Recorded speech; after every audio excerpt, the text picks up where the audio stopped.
What is going on, everybody? It's your boy Phoenix here, and welcome back to a brand new Marvel Spider-Man 2 video.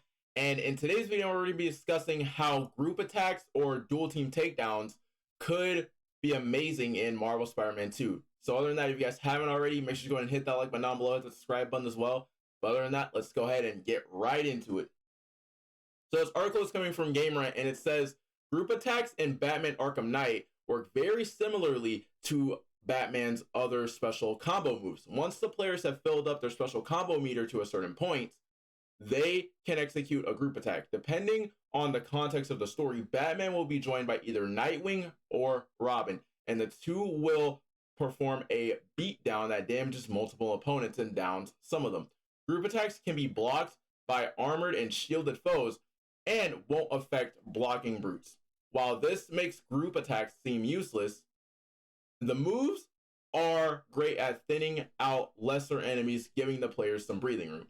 Now, as you guys know in the trailer, there is a dual takedown that Miles and Peter do towards the end. So I wonder how that's going to go out, because as you guys know, like I said in the gameplay trailer, towards the end of it, we saw what looked to be a dual takedown that Peter and Miles did by tossing that drone up into the air and destroying it. So who's to say that they can't take a page out of Batman Arkham Knight? So that would be great. That would be great to see dual takedowns in the game as well. Now, following that, it also says, given the number of enemies Peter has to face in Marvel Spider-Man 2, he could definitely use the help of his other superpowered allies. Black Cat has already previously aided Spider-Man in thwarting Hammerhead's plans in A City That Never Sleeps DLC, but her involvement during gameplay was prominently dictated by an AI, giving players limited control over some of Spidey's friends would make them feel like they are truly playing with a team.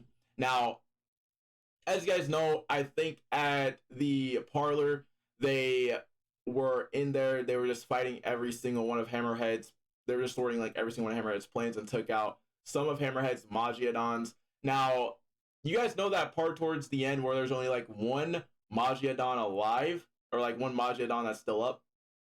Now, as you guys know, I'm going to show you guys this on screen. Obviously, you can tell that Peter pulled Black Cat up by her hand and flipped. It has already been revealed that players will be able to switch between Peter and Miles in Marvel Spider-Man 2.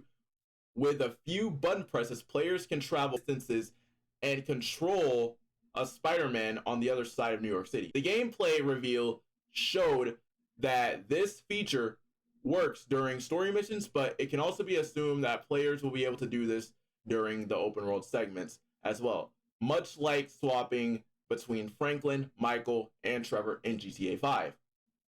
Now, seeing as that we did see in that gameplay reveal that we are allowed to swap, that's another thing that I'm thinking as well, because when you really think about it, we have not seen the full extent, but seeing that we are allowed to swap, who's to say that we can't swap during a battle? Who's to say that we can't swap during a battle? Because we did see during that chasing that we could swap between them.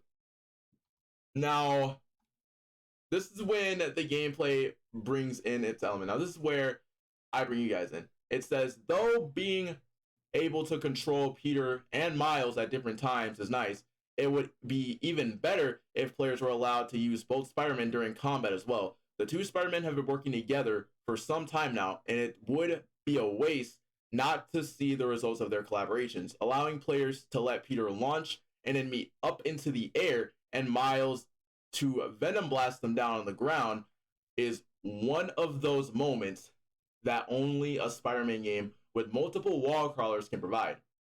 Now, another thing is for the fact that obviously in the Marvel Spider-Man 2 trailer that we got back in 2021, we did see Miles and Peter dual take down one of Kraven's hunters. Now, seeing is that I'm actually going to agree with this, because we do need to see what happened. Like, just hearing that on paper, just hearing Peter launch an enemy up into the air, and then Miles comes down with a Venom Blast just sounds so fire, a dual takedown. But anyways, it wraps up with saying Marvel Spider-Man already works off of a combo system similar to Batman Arkham series. So it isn't that far-fetched for this potential feature to become a reality. Since the tagline for the sequel calls for players to be greater together, Peter and Miles have to work side by side to combat the new threats that they face. Now, obviously, I do agree with this because at the same time, we obviously got, a little glimpse of the dual takedown in the gameplay trailer, and we also got a glimpse of it back in 2021 when the first trailer was announced. So if you guys haven't already, make sure to go ahead and hit that like button down below, and let me know your thoughts down below on if you think that we are going to see dual takedowns, because from the looks like we've been seeing, it looks like there's a dual takedown system. But other than that, it's been your boy Phoenix, and I'll see you guys later on another spectacular, Spidey, webtastic banger.